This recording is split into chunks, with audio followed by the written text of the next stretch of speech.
Welcome to 5 Minutes with Mark. In these conversations, I speak with people with whom, quite frankly, I want to talk to. 5 minutes is just a metaphor.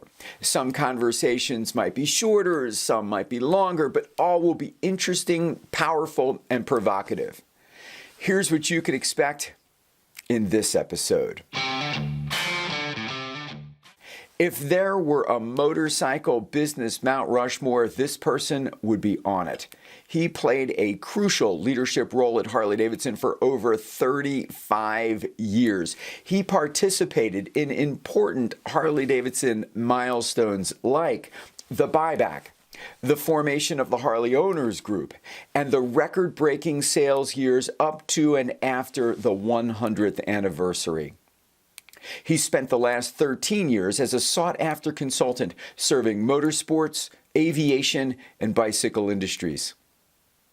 He's been described as a thought leader, an exemplar, and a guy who just loves to ride. Our conversations were so good, you'll see him several times in this series. The person, Jerry Wilke. The topic, are dealers obsolete? Tesla sells direct to consumers. Carvana, Vroom, they've almost guaranteed a dealer-free experience. In your estimation, setting franchise laws aside, is today's dealer distribution model obsolete? I think that the dealer distribution model as we know it today is outdated. Now, whether it's totally obsolete or not will remain to be seen. And I think you bring up a great example, Tesla, for instance. But remember, Tesla started with a blank sheet of paper. They didn't start with a dealer network that was already in place. So they put together this hybrid example of what going to market is going to be all about. So I think where we are today, for the people that are watching this, they're in a dealership. This is a fact of life right now. The question is, what is it going to look like in the future? When you take a look at something like Amazon, Amazon has completely reinvented retail. Yeah. So we need to understand and set that off on the side for just a second. Then look at someone like Tesla, which had a blank sheet of paper, but they wanted to go to market with a vehicle. Now you take a look at General Motors. Just 2 weeks ago, they announced that within 15 years, hopefully within my lifetime, they are going to have no gasoline engines. It's all going to be electric for all passenger cars and light trucks. Well, does that mean that going to market is going to be dramatically different than it was before? I think so. Absolutely. Does it mean it's going to be the Tesla example? Not quite, because they're not starting with a blank sheet of paper. So I guess the bottom line, the answer to your question, the model that we have today regarding dealerships, I don't think is obsolete. I think it is outdated and it's going to be revised. And the dealers better stay tuned, I think, and keep their eyes outside of their dealership and keep a close relationship with their manufacturers to make sure that this thing evolves properly for all of the parties involved. Jerry, no one has a crystal ball.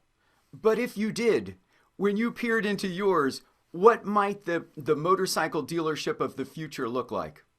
Well, that's another great question, Mark. I think what's going to end up happening is there's going to be a sorting out of certainly the numbers in some cases, because the volumes that we have today, the margins that we have today, I don't believe are going to support.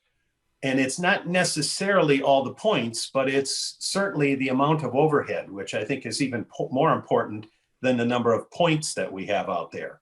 And so now there's going to be a sorting out of that, and that's already begun. We've already seen that.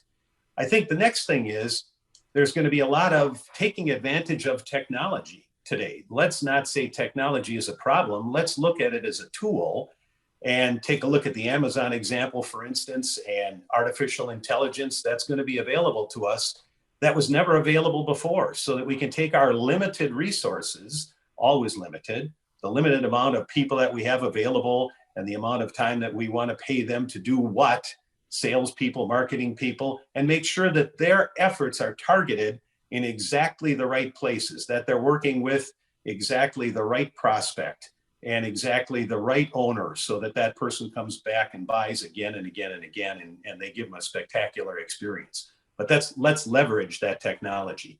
So I think that's what the crystal ball looks like in the future. And again, having the dealer principal keep their eyes outside of their business and see what's going on in the rest of the world and keep a close relationship with the manufacturer.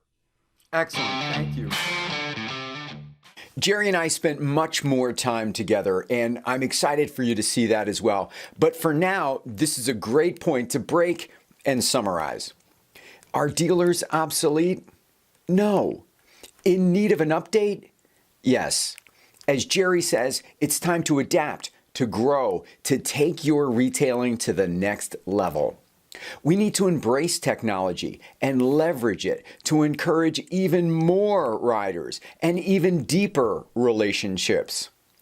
The successful dealer of the future will even more expertly allocate the limited resources of time, money, and people for the highest return. Are dealers obsolete? Nah, because you only give up when you go up, and we're just getting revved up. So now, go sell something, will ya?